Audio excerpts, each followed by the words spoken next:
How's it going, YouTube? Coming in today with another video, and today, guys, the brand new is going to be the Where to Handtrap tier list and going over the meta Handtrap lineups. I really do think this is really important. Post the YCSs to make sure that everyone's on the same page with what's good and what's bad, and what cycled in and what cycled out. There's a lot of situations that change day to day, week to week in this game, and I just want to make sure that you guys are always updated as possible. Of course, that's what my content aims to do, so you always have the best chance of going to an event and doing really well. But I do hope that you enjoyed today's video, and if you haven't already checked out my sponsors, go ahead and do so all down below in the description. Also, subscribe to the channel so we can hit our goal at 30,000. I would really appreciate it. That's one thing that is huge for the channel, and the channel keeps growing. Thank you all so much. I really do love what I do, and I can't wait to be able to do this full time. That's something where I'm going to be able to put so much more effort into content and be able to do more things. But till then, we're going to keep making the best content that I can. But let's hop right into the video. Maliss is in its own category, and rightfully so. I mean, these cards are realistically just for Maliss. Lancia has some crossovers into things like Crystron, if you play against, like, Riw Hobbies, which realistically is not in the format at all, or, like, Fua and Drawing Cards, right? Like, Lancia has some good application. Even into, like, Memento, it makes their end board a little weaker, which is nice, so if you don't open up anything else, at least the end board isn't as bad to deal with. So I do like that. That's pretty cool. But overall, Chaos Hunter is really strong until you realize that people are on Cerberus and Azalea. It's mostly Cerberus, though, because Cerberus allows you to be able to get into things like a Balakui, unless you're playing like the Fiendsmith cards, and it never mattered. But overall, I really do think that either of these cards have a lot of warrant to be in your side deck right now. I think Lancia should be a mandatory 3 of. If you want to play Muals or Chaos Hunter, it's kind of your choice. If you feel like you're fine against Maliss, then you can kind of cycle in different cards, but I feel like for the most part, you're mostly just playing these 2 cards or Muals in your side deck. But I'm not going to put Muals in the Maliss category just because it belongs in other applications as well. So we'll move that up later on, but this is just where we're starting with Maliss. Typhoon, don't play this card. It's really good in like Blue Eyes, but that's the only application for it right now. Again, maybe if you're playing against like Memento, it's okay, potentially, but it's not even like that great. So that's only if they have like the trap card and like their field spell, right? And that isn't even that fantastic. So something just to think about. I usually try to squeeze Typhoon in where I can. I like this card a lot, and when I can play it, I will. But right now, it just seems fairly lackluster. But maybe again in the future, we'll see it. And same thing goes with like Ghost Ogre. I think Ghost Ogre is really good right now, and to certain matchups, it's good if you get like the Link 2 out of Maliss. It's really good into Duo Drive. It's really good in like Mausoleum of Light. There's a lot of situations where I feel like this card does what it needs to do. You can even hit the Link 1 with it too, which is nice because they can't like tribute the Link 1 to bring back the Blue Eyes. So there's a lot of different ways you can go about it, but mostly you're just going to smack like the Mausoleum of Light is just the easiest way to go about it. But overall, I do think that this card has a lot of applications into formats. I just think that it's more of a meta call than a relevant or something that you should play. But same thing with like Phantasme, right? Phantasme is more relevant, but not that popular. It's in a lot of people's sideboards, but this is also kind of like if you don't own Charmies. Because if you own Charmies, you're just playing those. You're playing 3 Muals and 3 Peruli on the side, and you're maining 3 Fua. But if you don't have those, you're just playing things like Phantasme. You can summon it against the Link 1 and Blue Eyes. You can summon it against the Moon or Requiem. You can summon it into multiple situations in a Maliss. So definitely a very good card overall, but just not going to be the greatest card and not going to be something that you should absolutely play. If you don't have Charmies, then maybe you can consider it that, but at the same time, I'd rather just find a different option because I'm not a huge fan of this one. Next up is Ash. I mean, it's Ash. It's been this way since Maximum Crisis. I talked to my friend Craig the other day, and we were talking about how this card has been a problem for so long, and he said that it'd be interesting to see what would happen if they ever, like, banned Ash. That'd be a really weird scenario to be in, right? Like, could you imagine a world where, like, Ash wasn't a thing? It's kind of different because when you play like Goat format or something, they're like active Pot of Greed, and there's like a slight hesitation, even though there's no hand traps for the most part in that format, which is so funny because you're just like, oh, I can just do this for free, and it's like, yeah, but like now we know that Ash punishes a lot of situations. I personally believe that this is something that is really healthy for the game, but I understand that Ash is also like the face of the game, so it's definitely very interesting to see what would happen if we didn't have something like Ash in a format. I probably wouldn't play Crow either. I would definitely just be on Bisals, which you realistically probably should be playing those. They're really good, especially if your opponent goes like Link 1 and Blue Eyes, and then they go Mausoleum dump Blue Eyes, and then you Bisal the Blue Eyes before they can use their Link 1. That's powerful, because at that point you have so much more advantage. They have to get to another Blue Eyes, and it makes things very awkward. It's also really good in like the Fiendsmith cards. It's really good into Maliss. Even if you aren't doing a whole lot against them, you can still summon a bunch of bodies out during like the end phase if you need to, or if they're at like a weird spot where they already used the name to banish and they just need another name to hit board with like a Splash Mage, you can also interrupt that. They're not like the greatest cards in that matchup, but it can still help out a lot, especially just putting bodies on board.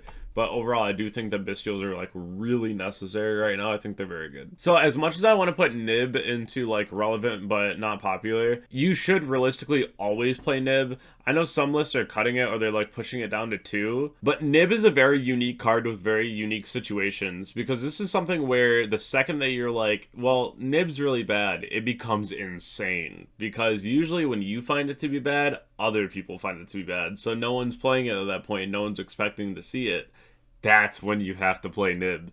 So I always hate to ever put it lower than you should absolutely play this card, because the second it dips lower, it moves right back up to you should absolutely play this card. So it's definitely a very unique scenario, but I like that card so much, it just simply wins games. Nib is crazy, and I think that's something that you should always opt to play if you can. Imperm. It's Imperm. It's a trap card. It dodges TTT. Like, Imperm's Imperm, right? Like, Imperm's crazy.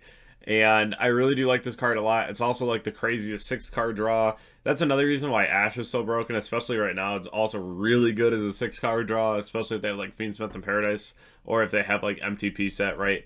It's just something that you really want to be able to see, because it is a really nice interruption. But so is Imperm, and Imperm, honestly, it just sits right up here next to Ash. These two cards are just absolutely phenomenal, and that's why most decks will pass if you Ash Imperm them in one turn in the correct spots, because that's just a lot to handle most times. I feel like the next one here is fairly obvious. We're just not playing this card. I think Retaliating Sea has a lot of room in different formats to be really effective, and we just saw it being played, but right now is really bad. Next one up is Fua. That's another card that you should absolutely be playing. It's another card that just makes people pass turn, or makes like really awkward half boards, or if they want to play through it, they have to kill you, or put up a board that's just like you're not killing them through. I know that can be very awkward, but this card is such a mainstay staple that you just have to be able to play it, and it is coming out in Stampede as a reprint already, which is great, because I feel like that's something that's really necessary for you to play the game right now. So I do hope that you all get your copies of Fua, and that is a card that you have to run. Ash, Imperm, Fua are like the absolute mandatory 3 of. You need those. You need those. The next one here is Perulia. Perulia is a 3 of in the sideboard right now, and you main the 3 Fua and you side into the 3 Perulia, so you have 6 Charmies in your deck, which is fantastic. Perulia has never really been bad. It's always an upstart at the very least, and against Ryzeo it can be much, much more. So this card is very, very good. And we saw this in the main deck for a long time too anyways, and then we got Fua, which became the new main deck target, and this moved to the sideboard, but it doesn't mean that this couldn't easily just be a main deck target in the right format too. But I do like both of these cards a lot right now. I don't really care for Maliss as much.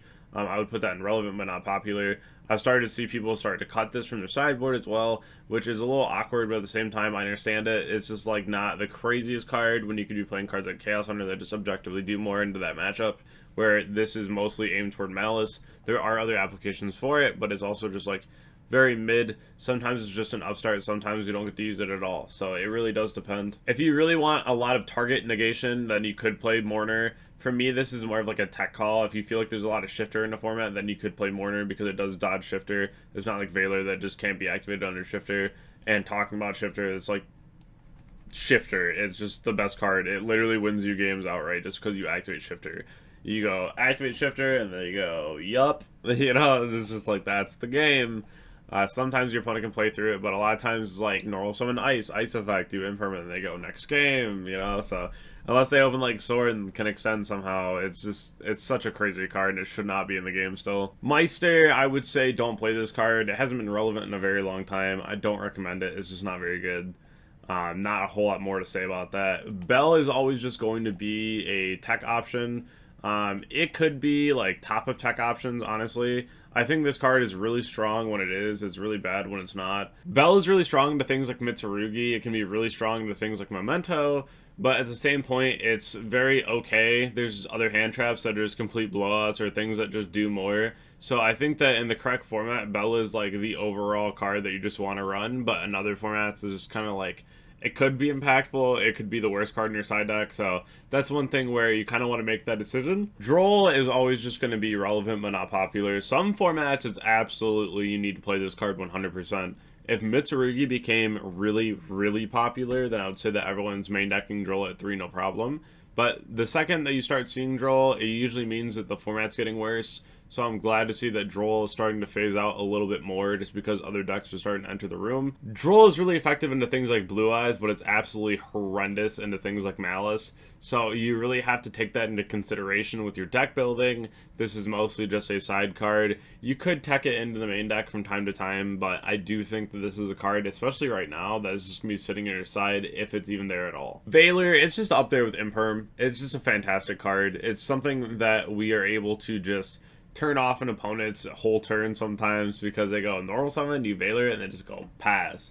We all know the Maliss experience of that, and it can be really interesting sometimes. But having as much target negation as possible to be able to stop things like Duo Drive is really important. So Veiler, usually a 3 of in most deck lists that we see. The last two here are the Dominance cards. These are absolutely, you should play these when you can. If you have a deck that can play either of these should be in your deck. This is a second copy of Ash Blossom, and this is Solemn from Hand. So these are both fantastic cards. If you are playing Blue Eyes right now, you should be on a playset of Purge. This card's fantastic. It is kind of Ash. It's not the same, but it's still really strong. And I do recommend that you do play this. You also have the additional blow-up effect if you have a trap card engraved, which is fantastic. That's always the best part about playing these cards. But I do recommend that you play these as much as possible. These are my hand trap lineups going into events, though. This is what I consider.